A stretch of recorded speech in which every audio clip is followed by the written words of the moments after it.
Investigating officer ওই CCTV ক্যামেরাটাও সিজ করে নাই। এর ফুটেজটা যদি আদালতের সামনে আসতো, সুনির্দিষ্টভাবে বোঝা যেত কে কাকে কোথায় কি করেছে, কিভাবে কে কাকে মেরেছে কিংবা মারে নাই।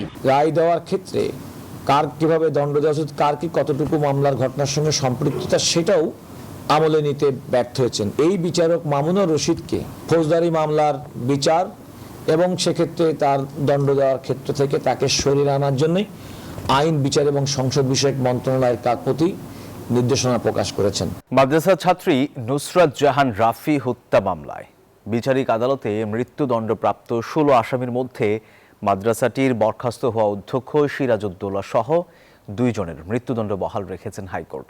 আর এছাড়া মৃত্যুদণ্ডপ্রাপ্ত অন্য 4 জনের সাজা কমিয়ে যাবজ্জীবন এবং 10 জনকে খালাস দেওয়া হয়েছে। আর বিচারিক আদালতের রায় যথাযথ না হওয়ায় সংশ্লিষ্ট বিচারকের বিচারিক ক্ষমতা কেড়ে নেওয়ারও নির্দেশ দেওয়া হয়েছে।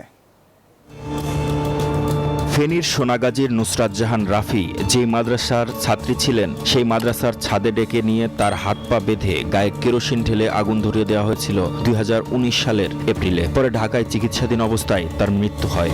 Spanish digital print tiles, ATI tiles, এক টাইলসে জীবন পার। মামলার নথি অনুযায়ী সোনাগাজী ইসলামিয়া ফাজিল মাদ্রাসার তৎকালীন অধ্যক্ষ সিরাজউদ্দৌলা নিজ কক্ষে ডেকে নিয়ে নুসরাতের শ্লীলতাহানি করেন। এ ঘটনায় মামলা হলে তাকে গ্রেপ্তার করা হয়। সেই মামলা তুলে না নেওয়ায় নুসরাতের গায়ে আগুন ধরিয়ে দেওয়া হয়েছিল।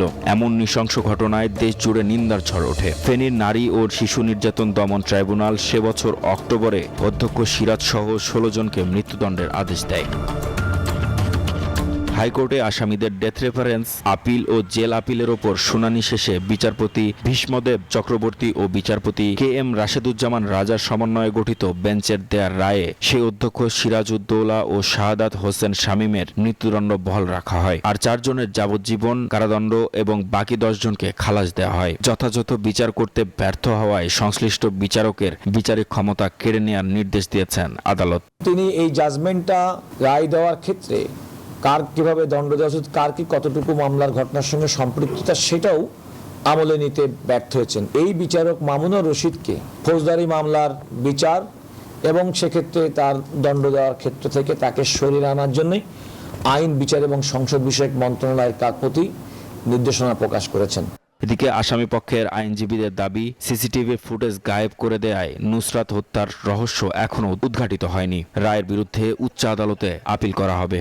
মাননীয় হাইকোর্ট বিভাগ 2 জনের আপনার ডেথ বহাল রেখেছেন। একজন হলো ওই মাদ্রাসার প্রিন্সিপাল যিনি, আর আরেকজন হলো শাহাদাত হোসেন শামীম। আজকে হাইকোর্ট ডিভিশনের রায়ের মধ্য দিয়ে এই ব্যাপারে অনেকগুলো ফাইন্ডিং এসেছে, যেগুলো আমাদেরকে এই 164 নির্ভরশীলতা থেকে বেরিয়ে আসতে সাহায্য করবে। ইনভেস্টিগেটিং অফিসার ওই সিসিটিভি ক্যামেরাটাও সিজ করে নাই। এর ফুটেজটা যদি আদালতের সামনে আসতো, সুনির্দিষ্টভাবে বোঝা যেত কে কাকে কোথায় কি করেছে, কিভাবে কে কাকে মেরেছে কিংবা মারে নাই।